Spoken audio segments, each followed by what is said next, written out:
RCR, la red que comunica y une al Perú.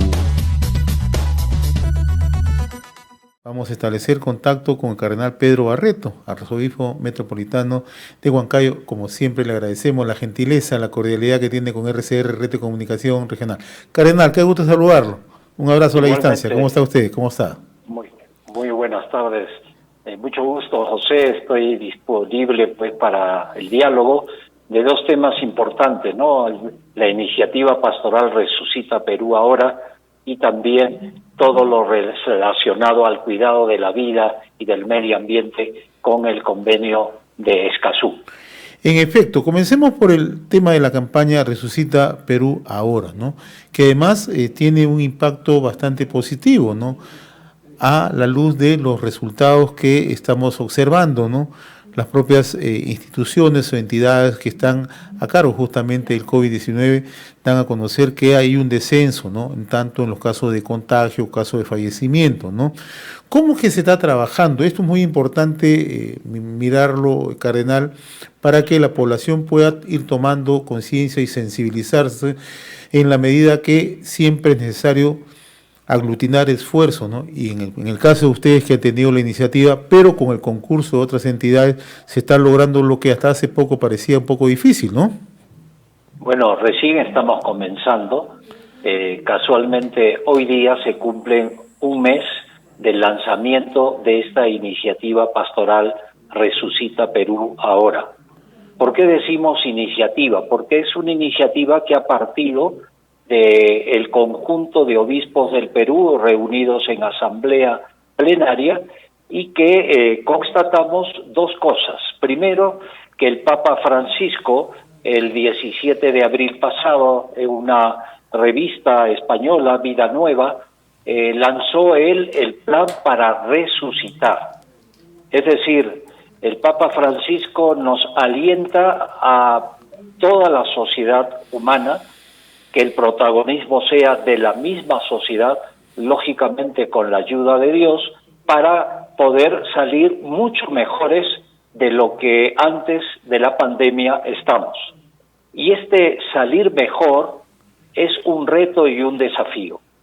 Por tanto, tenemos muy en cuenta, los obispos del Perú, de los 266 proyectos sociales que a lo largo y ancho del Perú, en las 46 jurisdicciones eclesiásticas donde hay un obispo, estamos realizando estos 266 proyectos sociales. Entonces nos dimos cuenta que otras iglesias, empresarios, el mismo gobierno, cada uno por su lado, sin estar interconectados, estamos realizando mucho. Pero la iniciativa invita a ser una red social, que el protagonismo sea de la sociedad, no de la Iglesia Católica, porque también, gracias a Dios, hay otras confesiones religiosas comprometidas en esto. Y esta es la iniciativa. Ahora, cardenal, en este esfuerzo nosotros sabemos que ustedes siempre tienen reuniones con el Comando COVID Nacional, con el presidente del Consejo de Ministros, con distintos sectores, ¿no? ¿De qué manera se ha ido avanzando y cohesionando estos esfuerzos, ¿no? Porque uno de los grandes problemas precisamente que se presentaban hasta hace poco más de un mes o 2 meses era la dispersión de esfuerzos, ¿no? Ahora, ¿cómo está observando usted? ¿Se están concentrando, digamos, en una sola iniciativa y lograr que todo este apoyo se logre cristalizar y que la ayuda llegue en el tiempo real? Así es. Yo creo que se está haciendo mucho, porque Resucita Perú Ahora como iniciativa pastoral no comienza de cero. Hay muchas cosas que están realizándose y muy bien, ¿no? Entonces, lo que sí es importante explicarles que se han creado desde el principio comisiones de acción de la iniciativa. La salud integral, la ciencia y tecnología, derecho y legalidad, organización social y comunicación. Esas son comisiones de acción. En la salud integral hay algunos aspectos ya más específicos y que está en gran parte en manos del cuerpo médico de la Universidad Peruana Cayetano Heredia y también de especialistas en nutrición, en psicología, en oxígeno de la Pontificia Universidad Católica. Esto ya está organizado. Lo que se quiere es que haya un diálogo entre la ciencia y la fe. La fe da la mística, el entusiasmo, y esto es muy importante que hacemos. Ahora, Monseñor, usted hablaba de 266 iniciativas, esfuerzos que se han venido consolidando o se consolidan en distintos puntos del país. Y uno de los principales problemas, sin lugar a dudas, y usted ha sido uno de los principales gestores, es para solucionar el tema del oxígeno, ¿no? Y hemos visto cómo hay esfuerzos, ¿no? Ahorita mismo en Puno, por ejemplo, estamos viendo cómo las distintas diócesis están trabajando, ¿no? En Cusco ocurre lo propio y en otros puntos del país. El tema del oxígeno, ¿cómo se está abordando desde la iniciativa Resucita Perú ahora, conjuntamente con las autoridades de gobierno, ¿no? Para encontrar una solución lo más inmediato posible? Sí, en realidad ya hemos tenido varias reuniones, exactamente 5 reuniones con el primer ministro en la PCM, con la ministra Macetti, los viceministros, y ahora estamos articulando mucho la cuestión de comunicación. En realidad el oxígeno es uno de los problemas más graves y creo que esta pandemia, cuando ya hayamos sido vencedores de esta pandemia, va a tener el Perú ya muchas plantas de oxígeno. El oxígeno es vital para un tratamiento no solamente del COVID, sino de otras enfermedades. Pero quiero indicar que no es solo la Iglesia Católica, también las iglesias evangélicas y de otras denominaciones han hecho cosas y están haciendo muy bien, pero también la sociedad civil. Sin la sociedad civil, todas las plantas de oxígeno no se hubiesen podido instalar.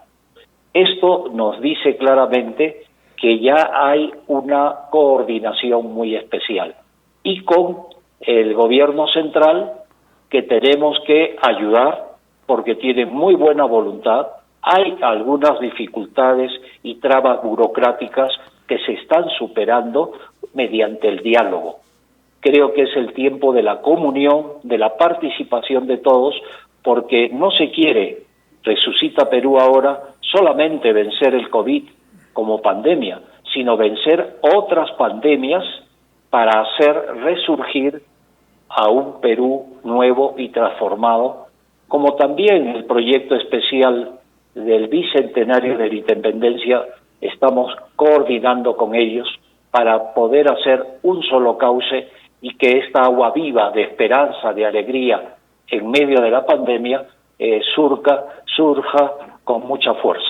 Antes de tocar el tema del Tratado de Escazú, a propósito de un reciente pronunciamiento de la Conferencia Episcopal Peruana, carnal, permítame tocarle una pregunta relacionada justamente al COVID-19 y a esta campaña Resucita Perú ahora, que va justamente asociada a la situación del país, ¿no? Se acaba de anunciar esta mañana, y lo ha dicho el presidente del Consejo de Ministros, también la ministra de Economía y Finanzas, María Antonieta Alba, que en octubre próximo ya se estarían dando inicio a la 4ª fase de recuperación económica, ¿no? Desde esa perspectiva, ¿cómo ve usted? ¿Es una buena medida? ¿Hay que iniciarla de manera gradual? ¿Qué enfoque debería tener? Bueno, en realidad la parte económica es vital.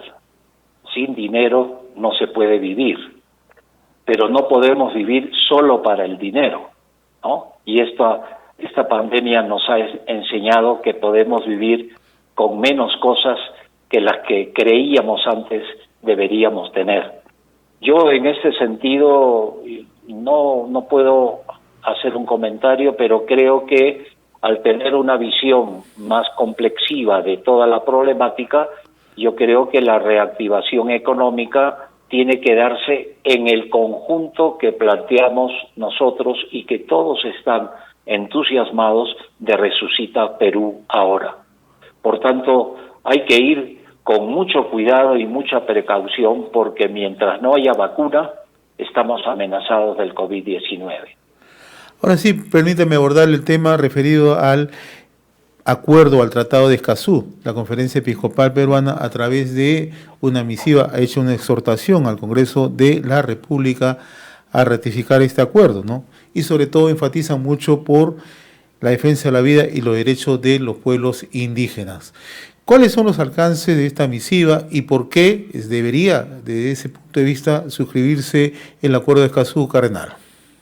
Bueno, en primer lugar, creo que todos tenemos la responsabilidad del cuidado de la vida y el cuidado del ambiente.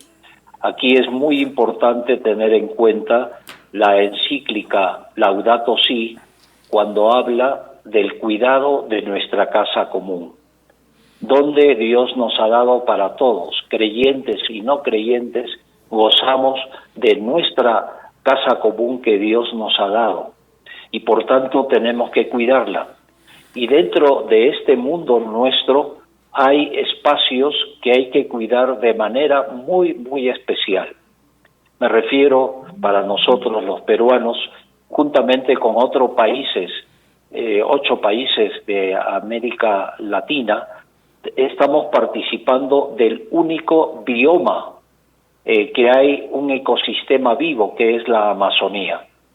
Entonces, el convenio de Escazú va en la línea de la protección de la naturaleza como un espacio, yo diría, sagrado, donde viven también hermanos y hermanas, y que además, en el caso nuestro, de la red eclesial panamazónica que tenemos a nivel de la Iglesia, estamos cuidando mucho la vida, las culturas, y participamos activamente en esta dignificación de las personas y el cuidado de la naturaleza. Y eso se inscribe, cardenal, también en los lineamientos centrales del último sínodo panamazónico que tuvo lugar el año pasado.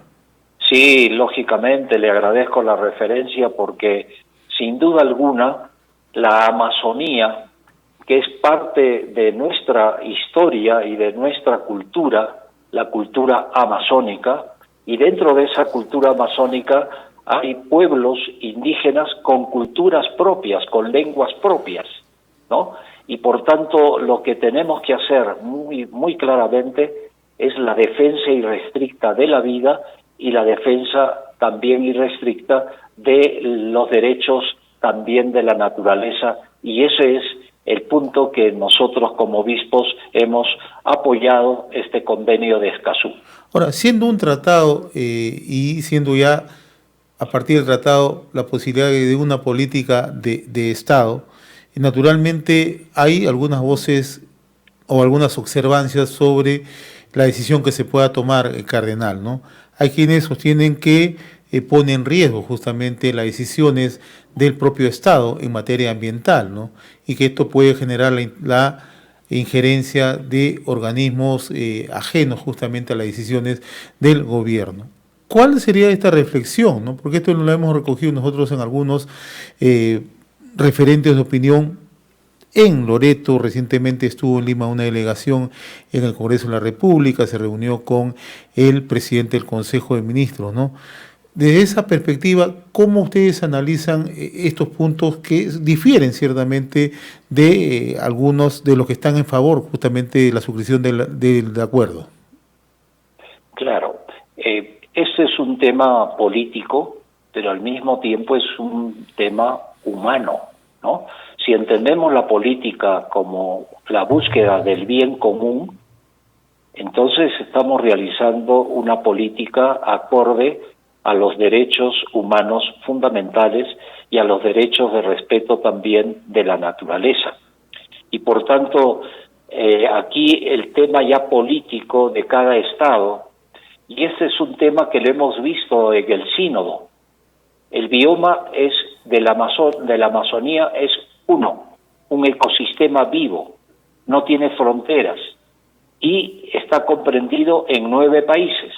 Brasil tiene el 63% de la Amazonía, 7,5 millones de kilómetros cuadrados de la Amazonía, el 63% lo tiene Brasil, el 13% lo tenemos nosotros, el Perú en su territorio es amazónico porque el 63% del territorio peruano es amazónico. Esto es muy importante tenerlo en cuenta. Y así todos los demás países como Bolivia el 11%, Colombia el 6%, Ecuador 2%, etcétera, tenemos que tener políticas, yo diría, de unidad de criterios que difícilmente se dan en 9 gobiernos, ¿no? Unos más pequeños, otros más grandes.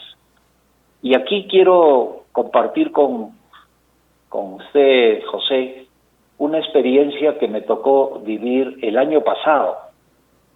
Fui llamado a Roma muy urgente porque los embajadores de los 9 países amazónicos estaban preocupados, sobre todo Brasil, porque no entendían cómo la Iglesia convocaba a obispos, sacerdotes, laicos que estaban en 9 países. Y esto lo consideraban con mucho temor porque dice, bueno, ¿por qué la Iglesia unifica a 9 países?